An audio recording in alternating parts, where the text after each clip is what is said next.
Hello, Earth Angels. What a beautiful day.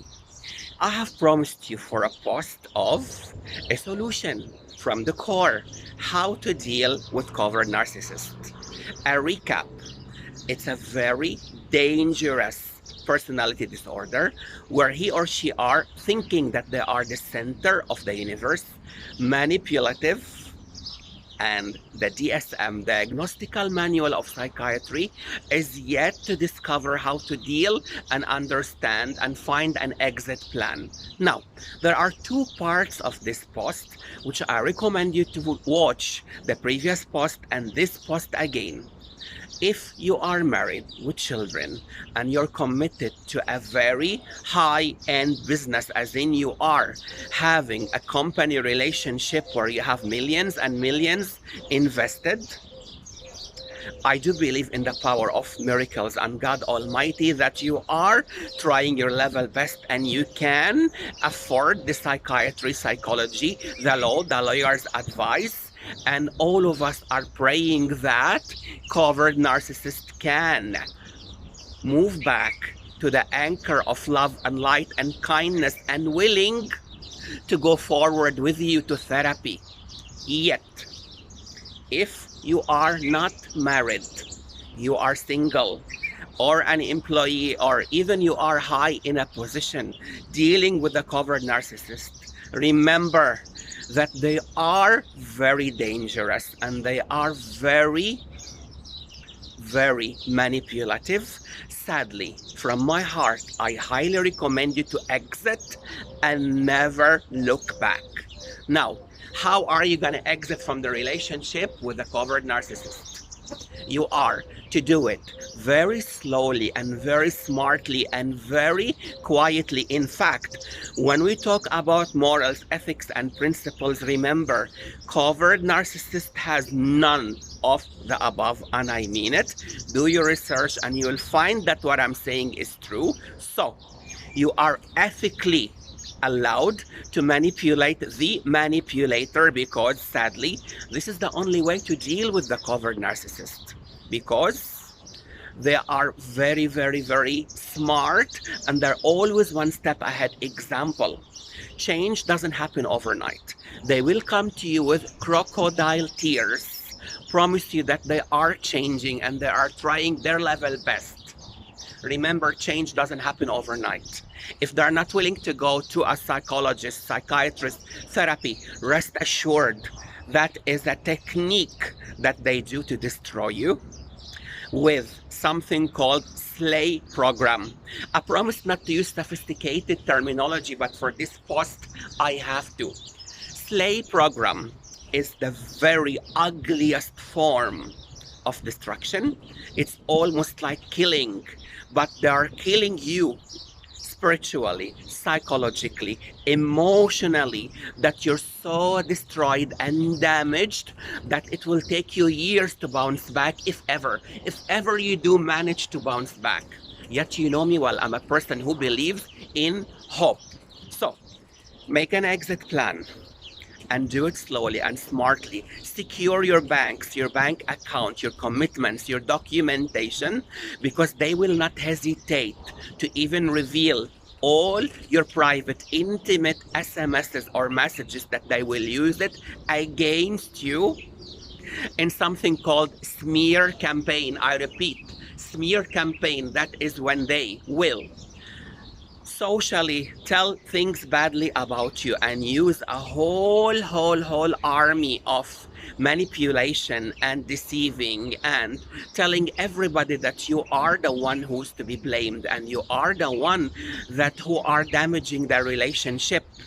That is called smear campaigning. So never ever reveal your cards. Don't show your emotions. Try something with them called disarming the narcissist. Disarming the narcissist, meaning you already know you are exiting, you are leaving that relationship, that office, that friend, and that's how you do it. Disarming narcissist, you tell them, I understand where you're coming from. I do know what you're going through. All these slowly disarming the narcissist, because if she or he discovers that you are exiting, they will burn you almost alive. They love to destroy the bridges and burn the bridges behind them. With the covert narcissist, you're almost dealing with a psychopath, almost that dangerous. There's nothing called friends after divorce or friends after relationship. They will make sure you are destroyed. They will even try again the crocodile tears, or trying to look like they ditched you first by gaslighting. And gaslighting is one of their most dangerous weapons, where they manipulate you emotionally that you think that you are wrong and you are guilty, and they will find their way back if you fall into that entrapment. And they will again tell you things: you don't have the right to feel or think that way, or you have hurt me personally in my deepest emotions. They will try the gaslighting and so many skills and manipulation that they will destroy you, and you will fall back into the entrapment, almost never coming out. Now, I mentioned that you are securing your bank accounts, your documentations, your SMSs, everything to do with the fact that they will destroy you.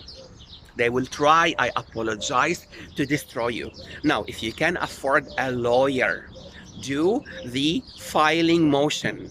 Filing motion is bringing forward and even organizing first documentation, even WhatsApp messages. Let's say how many million times that covert narcissist has been late to the meeting or the relationship or the dinner, or even not picking up the kids, the work, whatever it is. File motion. Give those documentations to your lawyer, and don't ever, if there was a court case, ever as in ever, try to even say, I am dealing with the covert narcissist.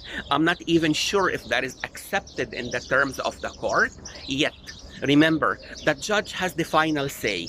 The final say. When you have documentation of evidence on the long term and you have printed them out, and even before that, the covert narcissist will try bomb love, or the love bomb.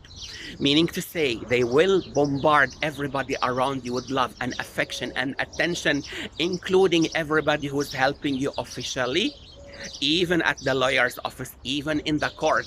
There has been statistics around the world, and please look for it, that they tried their level best, as in the covert narcissist, to bombard people with love, making you look stupid and making you look as the bad person with the smear campaign. And you almost think, how are they always getting away with it? So you are to be calm and collected and file motion.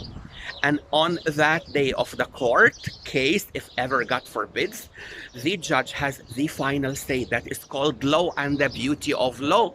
And when the judge looks at those documentation, for sure, you are so winning that case of exiting. And the last thing ever that the covert narcissist wants to is lose their supply of covert narcissism. Meaning, you and me and everybody in the world are their supply. They are people who are so inferior, and they lack self-love and self-worth to an extent that they develop a superiority complex by making everybody feel like they are important. They manipulate their way to the highest ladder in society, and they gain authority. If ever they are into authority, that everybody around them is so willing to fall into their entrapment and do exactly what they want. So again, I repeat, it's a very dangerous, manipulative, almost psychotic persona. So at court, or at an office, or therapy, or psychology, or if there is a court case, preferably if a person can afford the finance of a lawyer, when they realize, the covert narcissist, when he or she realizes that they will lose their supply of covert narcissistic persona, they are so willing this time, and only this time, to let you go and win the case, because the last thing they want is to be left without that hidden, psychological, sick, manipulative, destructive persona. And now that you have exited, and I really beg you, I really urge you, do not look back. Do not look back. Do your homework. Look around in the manuals of psychology and psychiatry. The minute they know you are exiting, they will destroy you. Do not expose them in public, and do not try to be a hero. We all fall into that entrapment. If needed, I will reveal more in future. But for now, I think it's enough for now. Now that you have exited, remember why I have this page for all of us, that you are in my heart, you are in my psychology, you are in my motivation, reason why I'm doing what I'm doing, because of us. Remember that you are beautiful, you are abundant, you are holy, you are magnificent. If needed, go for therapy. Know and affirm you are a lotus flower, and lotus flower will always grow in the muddiest, dirtiest water. The lotus flower will grow back and will bounce back because of resilience. And I do mention all the time that in Japan, when they break a plate, they glue it back with gold. They have gold-plated glue as a reminder that they are scarred, and the scars are beautiful, and they make us stronger. They make us who we are. In fact, I am receiving a lot of comments personally on my personal number from the world that people are so willing to share their stories, and they're so willing to let you around the world know how it is to deal with the covert narcissist. So, for me, I have to move on, and I have to provide you with the best of the best posts all the time, even when I make mistakes and I learn from them. So I will move on to a different post. So all what I kindly ask you is do your homework, get around the world to each other, connect to each other. Who is dealing with a covert narcissist? Which relationship? Is it a husband? Is it a wife? Is it a colleague? Is it a friend? And all of you together unite with love and make plans. See lawyers, see therapists, and find an exit plan, because sadly, this is the only way. This is the only way to deal with it, because they will not change overnight, and they will not do it. 99.99, they will not do it. So remember that you are beautiful and you mean the world to me. And you can always reach out for me with your comments. Even my personal number are at the bottom text of every post that I make. Love you all. Chamuel of Light.